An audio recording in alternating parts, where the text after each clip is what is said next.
Манчестер Ситидің ешкім күтпеген сәтсіздігі. Эден Азар футболдық мансабын ресми түрде аяқтады. Роналду 2026 жылға әлем чемпионатына қатысып, мансабын аяқтау жайында ойлануда. Осы және өзге де қызыққа толы футбол жаңалықтары біздің бүгінгі видеода.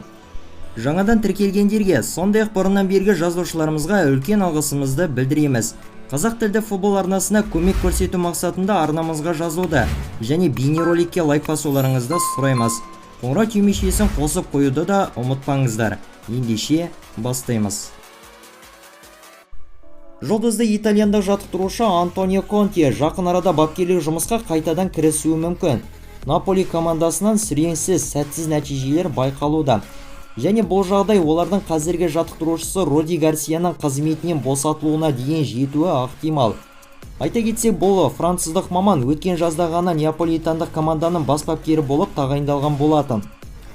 Және тараптар 3 жылдық келісім шартқа отырған. Sky Sport Италия баспасының ақпаратына сүйенсек, Антонио Конте Наполидің келесі жаңа жаттықтырушысы атануға басты үміткерлердің бірі ретінде саналуда. Сонымен қоса Севилья клубы да бұл бапкерге қызығушылық білдірген еді. Айтып өтсе, 54 жастағы Контенің ең соңғы тізгіндеген командасы Тоттенхем болды. Ол бұл ағылшындық клубты 2021 жылдан бастап жаттықтырып, және өткен наурыз айында қызметінен босатылды. Баварияның вингері Лерой Санеге Барселона, сондай-ақ Мадридтік Реал клубтары қызығушылық танытуда, деп мәлімдеуде Bild баспасы.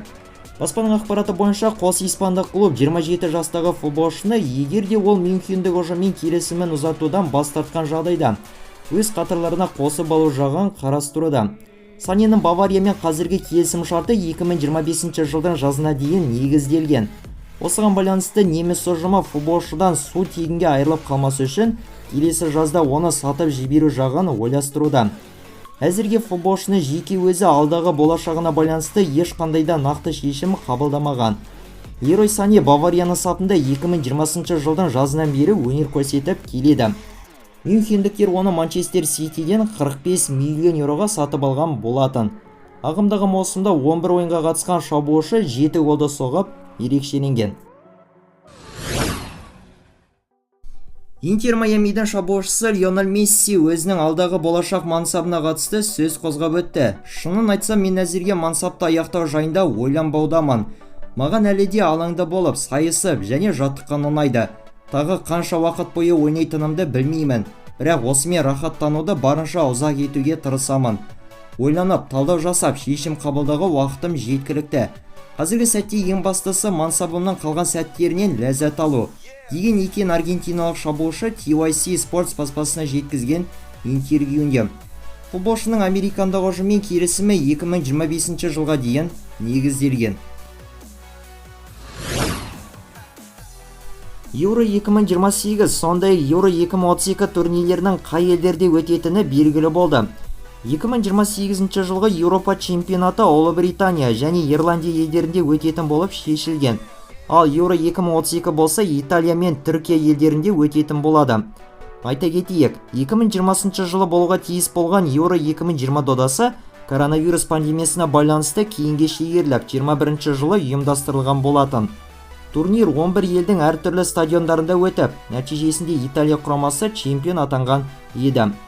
Алдағы болатын Еуропа чемпионаты, яғни Euro 2024 додасы келесі жылдың жаз айында Германия елінде өткізілетін болады. Жұлдызды бельгиялық футболшы Эден Азар футболдық мансабын ресми түрде аяқтады. Мадридтік Реалдан бұрынғы ойыншысы өзінің бұл шешімі жөнінде әлеуметтік желіде мәлімдеді. Нағыз керек сәтте стоп деп айта білген дұрыс. 16 жылдық мансаппен 700-ден астам өткізілген ойындардан кейін мен футболдық мансабымды аяқтау шешімін қабылдадым.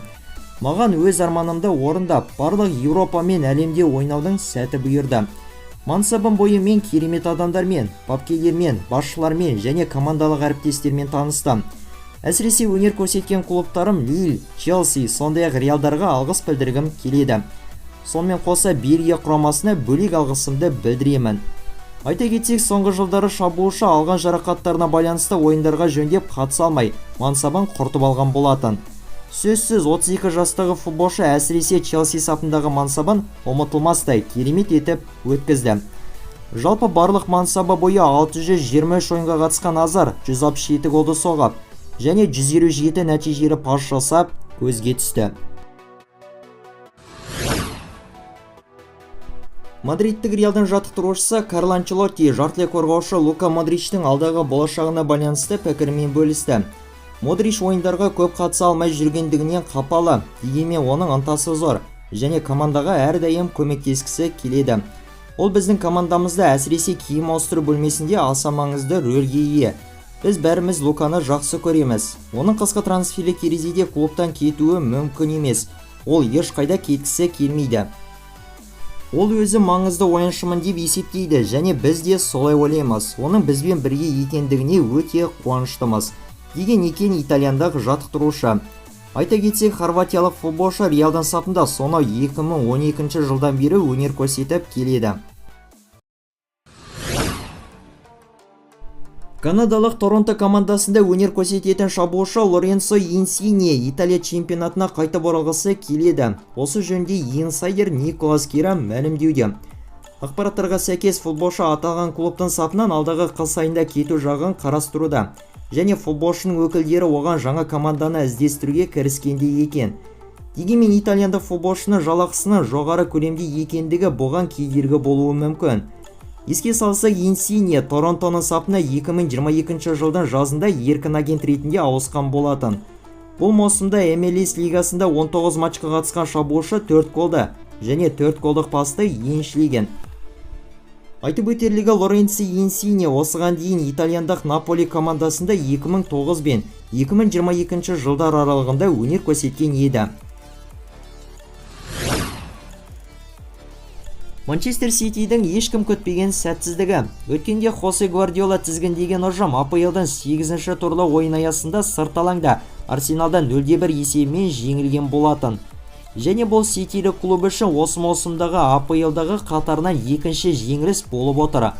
Апта бұрын Манчестер Сити Вулверхэмптоннан 1-2 есебімен ұтылып қалды. Соңғы рет Манчестер Ситидің ағылшын премьер лигасында 2 ойын қатарынан жеңілуі осыдан 5 жыл бұрын тіркелген болатын. Ол кезде, яғни 2018 жылы Гвардиола шәкірттері АПЛ-да Лестер, сондай-ақ Саутгемптон командаларына есе жіберген. Сонымен қоса тағы да бір айта кетерлігі, Ситилік клуб соңғы 4 өткізілген кездесудің 3-інде жеңіліске ұшырады. Арсенал мен Вулверхэмптон ұжымдарынан бөлек, олар ағылшын кубогының лигасы қарсаңында Ньюкаслға есе жіберді. Аль-Насрдың шабуылшысы Криштиану Роналду Сауд Арабиялық клубпен жаңадан 2027 жылға дейінгі келісім шартқа отырып, 2026 жылы өтетін әлем чемпионатына қатысу жағын ойластыруда. Бұл жайындағы ақпаратты тілші Али Аль-Харби жеткізді. Мәліметтерге сүйенсек, португалды ойыншы өзінің осы ойы жөнінде саудиялық ұжымның басшыларына жеткізген екен. Роналду 2026 жылы болатын әлем біріншілігіне Аль-Наср ойыншысы ретінде қатысып, кейіннен осылайша мансабын аяқтау жағын қарастыруда. Айта кетейік, ол кезде Роналдудан жасы 41-де болады. Осы маусымда 11 матчқа қатысқан шабуылшы 11 голды соғып, және 6 нәтижелі пас жасап көзге түскен. Оның Аль-Насрмен қазіргі келісім шарт мерзімі 2025 жылдың жазына дейін жарамды. Осы және де өзге футболдағы ең соңғы қызыққа толы жаңалықтар топтамасы дәл бүгінгі осы видеода. Видеоны бастамастан бұрын арнамызға жазуды және лайк басуды ұмытпаңыздар. Ал олай болса, біз бастаймыз. Аман болыңыздар.